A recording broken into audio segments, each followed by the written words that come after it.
The message arrived on a quiet Tuesday morning, and it changed the way Ethan saw his family forever. He was standing in his small Portland kitchen, coffee steaming in his hand when his phone buzzed. He expected work emails or a reminder alert. Instead, it was a short text from his older brother, Mark. "It's only for family." That was it. No greeting, no context. Just 5 words that felt heavier than they should have. Ethan read the message again, slower this time. His stomach tightened. He already knew what Mark meant, even though the message didn't say it clearly. His parents were hosting something important. A private gathering. A celebration that mattered. And somehow Ethan wasn't invited. For a long moment, he just stood there, staring at the screen as if it might change. It DY single quotes too. Ethan had always been the quiet one in the family. Mark was confident, organized, and loud in the way that filled rooms. Growing up in a small town in Washington, Mark naturally took the lead, while Ethan learned to step back. At first it felt easier. Over time it became a habit. When Ethan moved to Portland for work, the distance seemed healthy. New city, new life.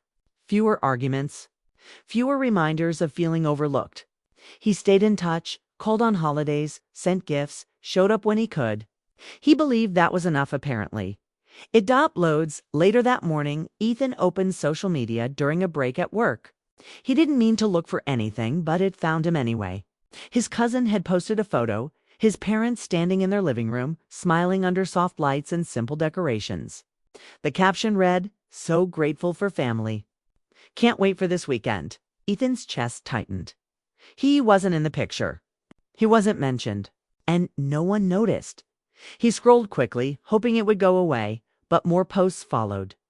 Relatives commenting. Friends congratulating. Everyone acting like the guest list was complete. Ethan locked his phone and leaned back in his chair, staring at the office ceiling. The room felt suddenly too loud, too bright. He wondered how long this exclusion had been forming without him realizing it. During lunch, he tried calling Mark. It went to voicemail.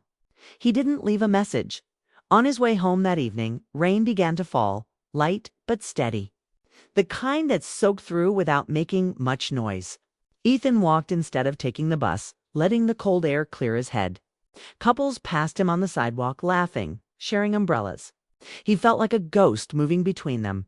He kept thinking about the phrase, "only for family." If he wasn't family, then what was he? As he turned a corner, he noticed a small bookstore he had passed many times but never entered. A handwritten sign stood outside, slightly crooked, lost in a story. "Come in." Without thinking too much, Ethan pushed the door open. Warm air greeted him, along with the quiet smell of books and coffee. The place felt calm, safe, like time slowed down inside those walls. Behind the counter stood a woman with chestnut hair tied loosely back. She looked up and smiled. Not forced, not polite, just real. "Hey," she said. "Let me know if you need help finding anything." Ethan nodded and wandered through the shelves. He didn't know what he was looking for. He just needed somewhere to be. After a few minutes, he picked up a novel and brought it to the counter. The woman glanced at the cover. "That one's about starting over," she said. "Heavy, but good." Ethan let out a quiet breath. "Sounds about right?" She smiled again. "I'm Claire, Ethan," he replied. As she rang him up, she asked if he was from Portland. The question was simple, but it opened something in him. He told her he'd moved there a few years ago, that it was easier than staying close to home. Claire listened without interrupting. "I wasn't invited to something important," Ethan said suddenly. The word surprised even him. She didn't react with shock or curiosity. She just nodded. "That hurts," she said simply. Ethan felt something loosen in his chest. He paid for the book, thanked her, and left. But her words followed him down the street. That night, his phone buzzed again. A group chat notification. One he hadn't muted because he never thought he'd need to. Photos appeared one after another. His parents sitting together, Mark raising a glass. Relatives smiling. The event had started. Ethan watched silently as messages filled the screen, compliments, jokes, inside comments he didn't understand. Then his mother sent a message. Wish you were here. Ethan stared at it for a long time. He wanted to reply, to ask why he wasn't invited, to explain how much it hurt. But the words tangled in his throat.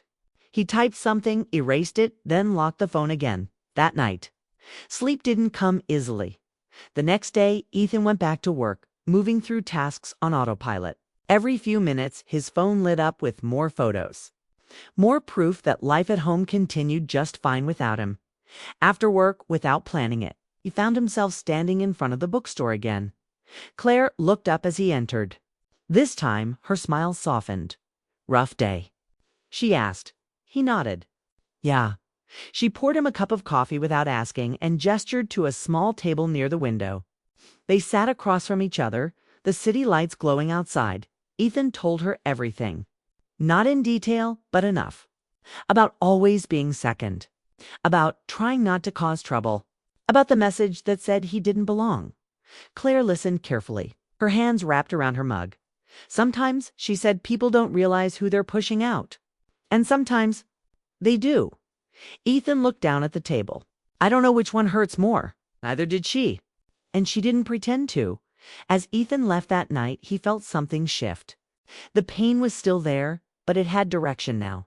It wasn't just sadness, it was clarity. Back at his apartment, he sat on the couch, phone in hand.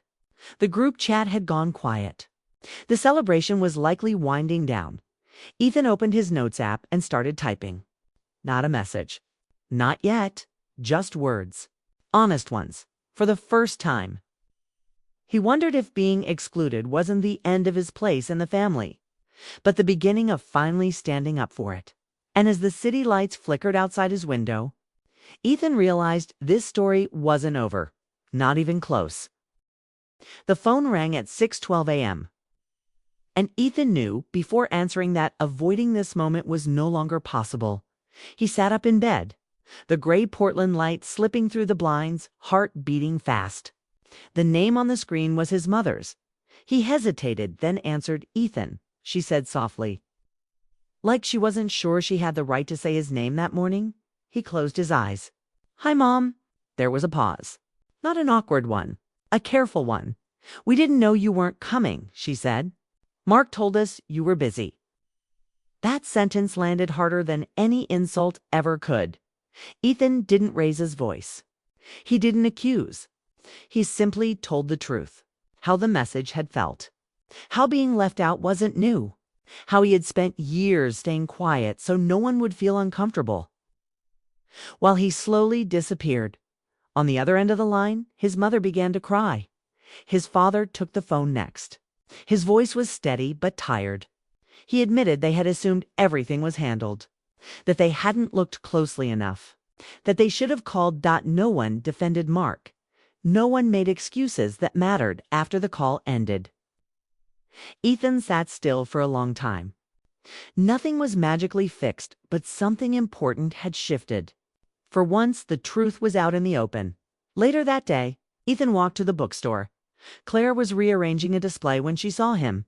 Her smile was gentle, but there was relief in it too. Like she had been hoping he'd come back. They called, Ethan said.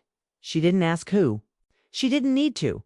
They took a walk by the river, the water moving fast beside them. Ethan talked while they walked, hands in his pockets, words coming easier now. He told her about the call, about the quiet honesty, about the sadness mixed with relief. "I don't know what happens next," he said. Claire nodded. "You don't have to know yet." Over the next few weeks, life moved forward. Not perfectly. Just honestly. Ethan and Claire kept seeing each other. Coffee turned into dinners. Dinners turned into long talks that lasted until the lights dimmed. There was no rush, no pretending. Just two people choosing to show up. One evening, Mark finally called. The conversation was uncomfortable. Necessary. Mark admitted he had felt threatened by Ethan's independence, his quiet way of doing things. He had never meant to erase him, but he had also never tried hard enough not to. Ethan listened. He didn't forgive immediately, but he didn't hang up either.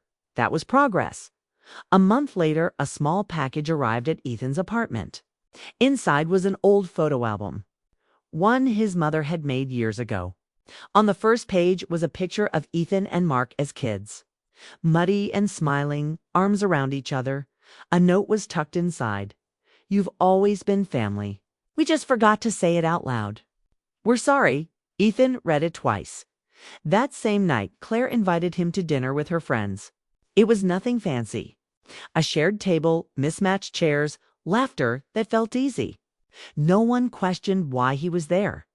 No one needed an explanation. As the night went on, Ethan realized something important. Family wasn't just the people who shared your last name. It was the people who noticed when you went quiet. The people who made space for your voice. Later, walking home, Claire reached for his hand. He didn't hesitate. "I'm glad you walked into that bookstore," she said. "So am I." Ethan replied. Weeks later, Ethan flew home for a short visit. Not for a big event, just dinner. It was awkward at first, careful, but real. His parents listened more. Mark tried harder. No one pretended the past hadn't happened. But no one let it control the room either. When Ethan left, his mother hugged him longer than usual. "Don't disappear," she said. "I won't," he replied. And this time he meant it. Back in Portland, life felt fuller. Not perfect, but balanced. Ethan still had questions, still had moments of doubt. But he also had something new: confidence in his place, whether others approved or not. One evening, sitting beside Claire, watching the city lights glow, Ethan understood the truth clearly for the first time. Being left out had hurt deeply, but it had also forced him to choose himself. And that choice changed everything. Sometimes, the sentence that breaks you is the one that pushes you forward.